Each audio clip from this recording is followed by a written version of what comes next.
What is going on, everybody? Welcome into the Wager Alarm live stream. I'm Howard Bender. With me, of course, Craig Mish. Happy Wednesday, Craig. It made so much more sense to do these on Wednesdays and Tuesdays, right? I mean, taking a look at the new week here. The lines are actually out now for the Westgate Super Contest, so we can directly look at these lines here and talk a little bit better in relation to if the line does move and where you want to be. So For first sure. off, how are you, Craig? Because I'm very well. Congratulations on the great week last week. We should it start off seems with so that. long ago, right? It's like an extra day has gone by. I forgot we went 4-1. We had a great week. We're right there on the cut line for pay again. We're where we want to be. 3 weeks in a row of over 500, and we were definitely bailed out in one of the games last week, but we'll take it. We've been hit with some bad beats. I think 7 weeks in, and so week 8, I think that we got paid back a little bit. The Broncos epic comeback against the Chargers was really one of our better wins that we've had. I think probably our best win that we've had all season long, and so that was good. The Steelers win again for us, which is really incredible. We just are money in the bank with Pittsburgh, and The Vikings. yeah, Come on, the Vikings. That the was Vikings never that was your call. That was a really good call there. It was not close. The Vikings just blew out Green Bay, and all the games were good. The only one we lost was the Titans. We were just completely wrong on that one. That's fine. But we got 4 out of 5, and maybe we're on a run here. Maybe this is time. And we've been on the right side 3 weeks in a row of all 5 games. So there's no reason why we shouldn't be continuing this week. I don't think there's a reason why we shouldn't be either. All right, so let's take a look at some of the lines because All right. I got to tell you, tough week ahead of us here. These are, some very interesting things. We could start off just talking briefly about the Thursday night game. Yeah, I was thinking we would use that, but what happened was the Westgate, the contest did adjust late today.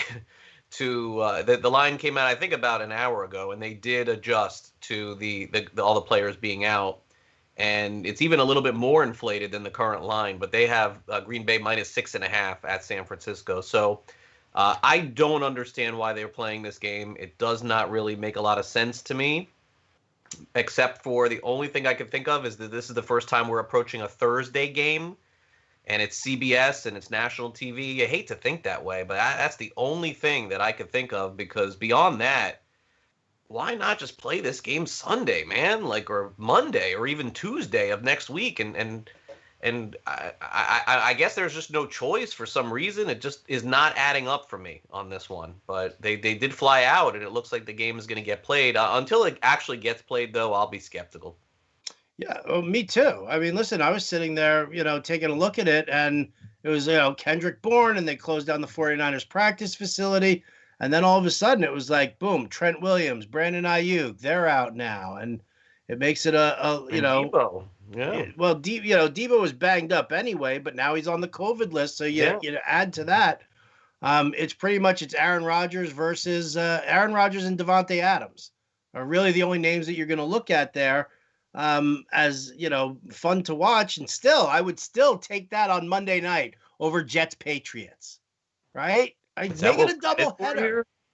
What's that? Gosh, I didn't realize that was the Monday night game this week. Oh, Wow. it's atrocious.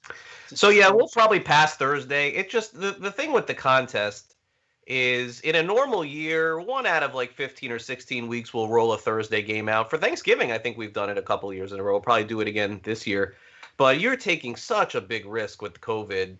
And as an example, let's say for example, even we got a 3-point edge on a game, and then you go into Sunday and Matt Ryan or Wilson or one of these guys, that's like a 7-point swing if you're on that team. So Matthew Stafford, right? Stafford, he's on the reserve COVID list due to contact, but he has to now test negative every single day leading up to Sunday, or he's out. You can't really do this until Saturday night. That was really a good idea that the Westgate is allowing midnight on the West Coast to be submitted. So that's like 3 a.m. and then all the picks are posted online. I believe I saw 9 a.m. Eastern. So they've really done a good job keeping this together. It has not been easy. There is 20% less people playing in the Super Contest this year than last year. I think the number's 20%. And more people are under 500 this year than the last 2 years. So it's definitely been a struggle for us. look, our record is pretty much where it was last year and the year before, so we've been consistent with that. So let's take a look at the lines this week and see if we can come up with some early leans. We'll start off with the early games. Howard and Seattle is -3 at Buffalo. The Bills have not played great the last few weeks. We've basically decided at this point we're not going against Russell Wilson, so it would basically be either taking Seattle on the road or not. We got Atlanta laying 3.5 at home against the Denver Broncos. Look, Atlanta didn't seem like they should be a favorite last week. That ended up working out for them. And yeah, I mean, look, Denver had to pull out all the stops. I guess what I would wonder is like we talked about at the beginning of the year, Howard, you mentioned the coordinator and all that. Like that was the best quarter and a half of football Denver played. Why don't they play like that? I don't understand. Like they do have a good quarterback, decent offensive line, okay receivers. Like, do they have to go down that big to show what they can do? I don't know the answer. It's probably not a game I'll be in on. Yeah, I don't like it. I mean, I might lean Broncos only because they did seem to, like you saw, it was like a light bulb kind of went on over everybody's head. And I think that everybody is going to be, very heavily favoriting the Falcons there. But Right. I'm with you. It's not my ideal Sure. one there. What about Titans at home against the Bears? Bears getting 5.5. 5.5 in the Titans, it always makes me a little nervous now. Yeah, I mean, it's a little bit of an overreaction to them losing against Cincinnati. I think if I said to you, Titans beat Cincinnati by 3, what is the line? You're like, Titans by 10 over the Bears. So they've adjusted this one because their defense isn't very good. Also, the Bears did cover against the Saints. Keep that in mind. So they haven't played that poorly. We'll take a look back Saturday night at that.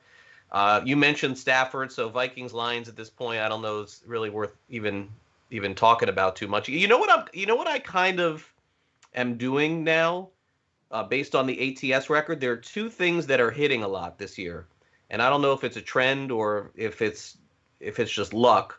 But the teams off the bye are doing very well against the spread, and the big spreads. And I'm not talking about the bigger spreads, the ones that are 12, 13, 14. Those are all covering this year, like the really big ones, not the 8s, the 9s. No, right. When you get to like close to 2 touchdowns, the hit rate's like 80% for what, and usually it's not the case. So I don't know, but that's immediately what I look at is, okay, who came off a bye because I want to jump on that team. But this one is not. Baltimore at the Colts. Indianapolis getting 2.5. Colts did play well at Detroit. Ravens have so many injuries too for them to be favored in a game like this. This may be one we have to look at. Yeah, it's an intriguing option there. I'm surprised that it's 2.5. Which, again, when you talk about what Phillip Rivers has looked like, granted this past weekend he looked good, but it kind of gives me that sun shines on a dog's ass at least once. That's type true. of a He's situation. not, I still don't believe in him, but I do think. And the Ravens coming off the loss. Yeah. That's. I just haven't been that impressed with Baltimore, honestly. I don't. They didn't look that good against Pittsburgh. I didn't think. Kansas City's laying 10.5 against the Carolina Panthers, so that's one of the bigger numbers. We've got the Houston Texans at the Jacksonville Jaguars. Jaguars are at home laying a touchdown with a new quarterback there, and no one really knows what to expect there. So, I mean, I feel like, how do you make Jacksonville? Oh, I'm sorry. Houston is -7 at Jacksonville. Okay, now that makes sense. Okay, I thought Jacksonville was 7-point favorites. Wait a second. Wow. So yeah, I kind of look at this one, and I don't know the quarterback, so it's a stay away game for me. But if I had to lean anyway, it would be with Houston. You're not a Jake Luton fan? I mean, I think he could be good, but first game quarterbacks out of the chute are never good. They just never are. It's just, look at history. Tua won this past week. He didn't really do that much, but we did an exercise. I think we talked about this. We did an exercise on my TV show and went through the first start for every quarterback that's like good in the last 15 years, and the winning percentage was horrible, and the stats were horrible for almost all of them. So even if this kid ends up being good, I don't see him lighting up the Texans. I don't. Okay, all right, I'm fine with that. I would lean Texans anyway as well. Again, team coming off of a bye. You definitely want to, man, the Jaguars. The Jaguars are like the team that everybody plays coming off a bye. Have you noticed that? Yeah. And they're getting thumped. That's fair. Washington's off a bye. They're at home, -2.5 against the Giants. The Giants have been awful and fantastic against the spread. Go figure that. Like they're, I mean, I think they have one win, but 5 wins against the spread. So dangerous team. Last time these two teams played, if I'm not mistaken, the Giants did not cover. No, I think the Washington, but didn't cover. Washington killed them. Killed them. So yeah, I lean Washington at home. It doesn't seem like a big number, and they're off a bye. Yeah, the line there is 3 right now anyway. So now all of a sudden, if it's laying 2.5, seems a little bit more palatable for Washington. Now here's the Jekyll and Hyde teams going head to head. Chargers Raiders this week. Pick 'em.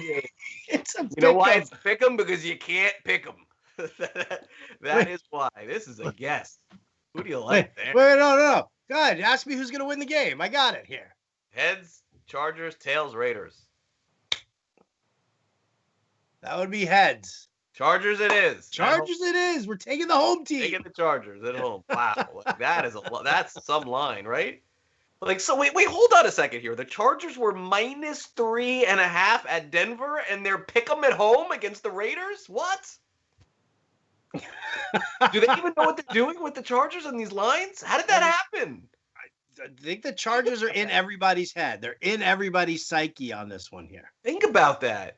Look, the Broncos are a downgrade from the Raiders a little bit, but the Chargers were on the road. And they were still almost 4-point favorites, and now they get back at home and they're playing against they're not even a point favorite. Oh my gosh, what a weird swing that is. Well, I mean, think about it. So they lose the comeback to Denver, right? The week before that, they beat the Jaguars, but like they barely beat the Jaguars in the sense that they kept giving back points over and over again. So this Chargers defense, I mean, listen, with the way Derek Carr's playing right now, I wouldn't put it past them. To end up beating up on the Chargers here. It's crazy. Oh, okay, Pittsburgh is -14 at Dallas. I'm all in. I actually think their quarterback play will be better, but there's no way I'm taking the Cowboys. There's no chance. I don't think. See, here is the biggest misnomer about this game, and the only reason why the line is a little bit dangerous. DiNucci was never prepared to play. When the Cowboys started their season, this was a project kid from James Madison. You never get to that point in the NFL where you think you're going to have to start your third quarterback. And oh, by the way, before week like 6 or 7, the other two quarterbacks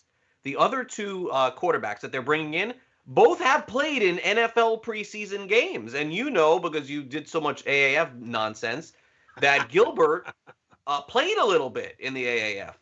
I'm not saying Dallas has a shot in this game. I would guarantee you that people are way underestimating what Dallas. I think the quarterback is going to throw for 200 yards, whoever it is, and 2 touchdowns. I don't think it's going to be as bad as people are predicting. DiNucci, James Madison, no preseason, Howard at all. What they think this kid was going to do? The other two guys played a little bit in the NFL and in the preseason. So anyway, I mean, do we lay 14? Do we just take Pittsburgh again?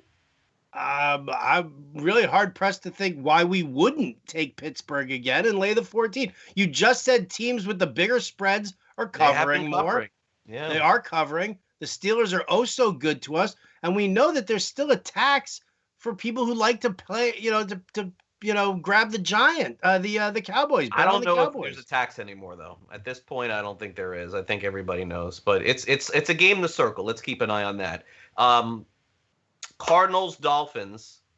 What is the current line on that game right now? The current line. Cardinals, Dolphins. The current line is Arizona -4. Yeah, I was really thinking of taking Arizona at 4.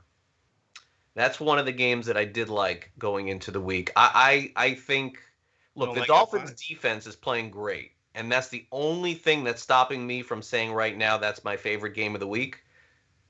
The Dolphins did not play well against the Rams. Goff gave it up many times. They had 2 touchdowns on special teams.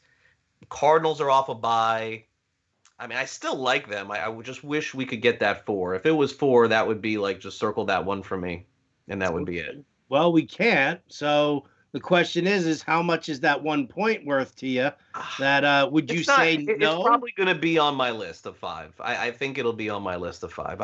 I do believe in what Miami's doing, but I think that I think they're in trouble this week. I don't know that this is a great spot for them. And listen, if they're going to put up a defensive touchdown and a punt return for a touchdown, great. But I will ask you the question that was brought up earlier in the week.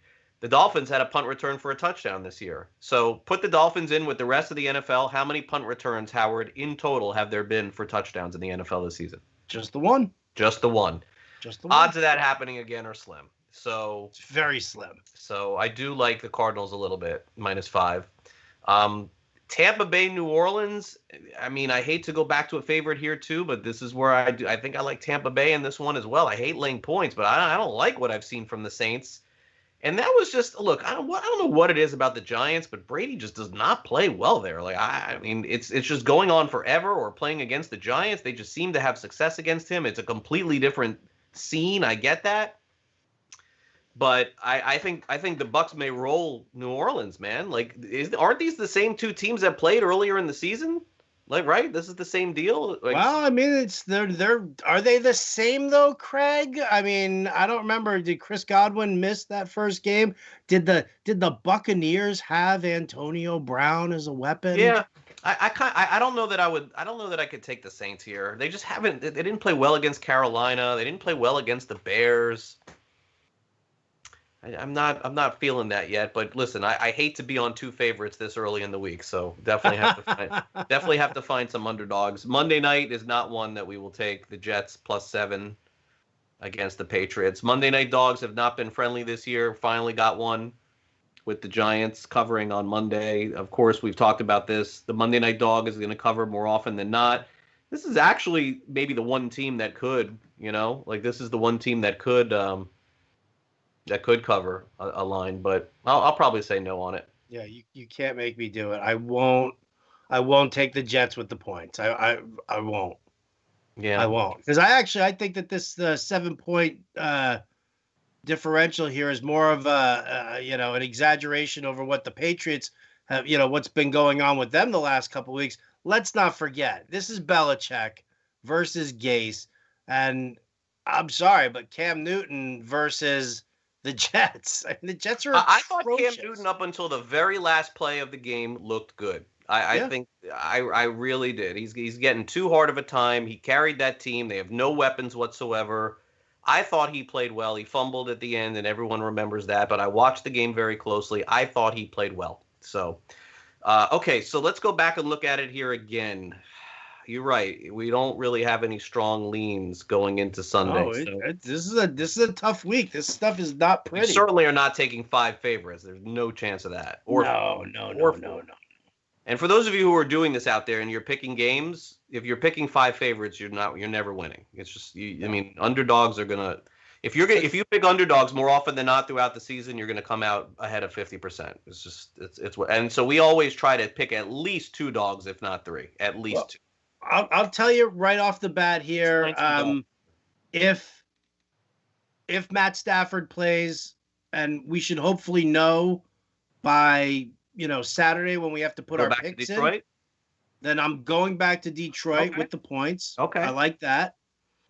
Your honor against the Vikings, you've been spot. So, and look, I don't like the Lions either, and they played awful last week, but again, they're getting almost a touchdown here. The other thing that I would say that really factors in with me on this one is that the Lions' run defense is okay, right? Like Green Bay, like that was an embarrassment what Cook did to them. And I don't think the Vikings have an offense outside of Cook, really. And so you stack that box, make Cousins beat you. He may beat the Lions, but will he beat them by 5.5? I don't know. That's a good call, but we have to wait. We have to wait on that one because no Stafford. Are we back to like the whole Blau and whoever those guys were they were playing all last year at the end? I don't even know who their backup is. No, it is David Blau still, and no, he systematically fell apart. We saw him get that start on Thanksgiving Day. He surprised the Cowboys. It freaked everybody out. And then all of a sudden, defensive coordinators had more film on him. And, oh, look, we know how to scheme against this guy. Yeah, no, I So look, boy, the Thanksgiving Day games this year, Howard, are so bad. Oh, I can't. I don't even want to get into it yet. I took a look at them. I mean, they got Pittsburgh, Baltimore at night, but beyond that, oh my gosh, the games are so bad. All right, so we'll lean Detroit if Stafford is in. Is there a line right now on that or no? Or is it off? no, it's still there. Let's see what it is right now because yeah, they haven't talked about taking it off the ticket at all. Where is it? Where is it? Oh, I'm did they looking. take it off? Vikings -4. Yeah, Yeah, I so don't we're see it getting here, so it must have come off if here. Stafford plays, we're getting big value there. Yeah. But I don't know that we'll have to wait on that. All right, so that would be a good dog to consider, +5.5 there. Can we find one more before we wrap up? Because Arizona is one that will probably at least I'll be interested in. But can we find one more underdog? I mean, dare I say, either the Bills or the Broncos. And we learned our lesson going against Wilson, though. Did we though? I don't want to do that. Did we? Denver? Did we? Denver. Denver 2 weeks in a row. That's So dangerous. much. That's dangerous. That's I dangerous. hate I mean, them. look. Yeah. I mean, with if Christian McCaffrey is back, do you say the Panthers? I mean, if there's one thing that the Chiefs don't do, it's they don't defend well against the run or running back pass plays. And you know that Matt Rule and Joe Brady are going to go right back to that well when whether it's McCaffrey or Mike Davis. Yeah, Carolina's really fallen apart the last few weeks. They looked so bad last Thursday night. Really bad. Against Atlanta. They're really. I mean, unless you want to just can talk we about taking Jacksonville. You want to take the Raiders? You want to take the Raiders? Raiders like a pick 'em though. It's like not really a dog. It's not really a dog. And we're gonna have to find a dog. We cannot go in 4 out of 5 favorites. That's a recipe for 2 and 3. All right. What about Jacksonville? I gotta do more research on that. You look into Luton a little bit more. Again, my feeling about it is that with the way Houston's defense is, I know coming off a bye what teams are doing, but you know what? We went with the Steelers against the Ravens last week, coming off a bye, and the Steelers did us right. So, if you look into the fact that Houston off a bye also, Houston is now off a bye as well. So. Right. Don't you have a feeling that either Jacksonville wins this game or they lose 41-0? There's nowhere in the middle, right? I don't see a 41-0 game. If anything, I see Jacksonville as a possible upset here. But more likely, I see it being a scare and Deshaun Watson having to come back and turn around and score a late touchdown. He rushes for like 2 touchdowns in the last 5 minutes of the game. That kind of a thing. My narrative on this game. I say it every year. I don't say it every week. I say it a few times a year. We're gonna know in the first 5 minutes of the game if we have a shot.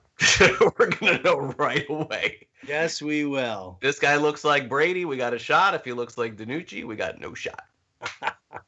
Because I don't think you think that they would. Let me ask you this: if they're down, let's say 14-3 at the half, Texans don't go up big on anybody, right? If they're down like 14-3 at the half, would they pull this kid and put Minshew back in?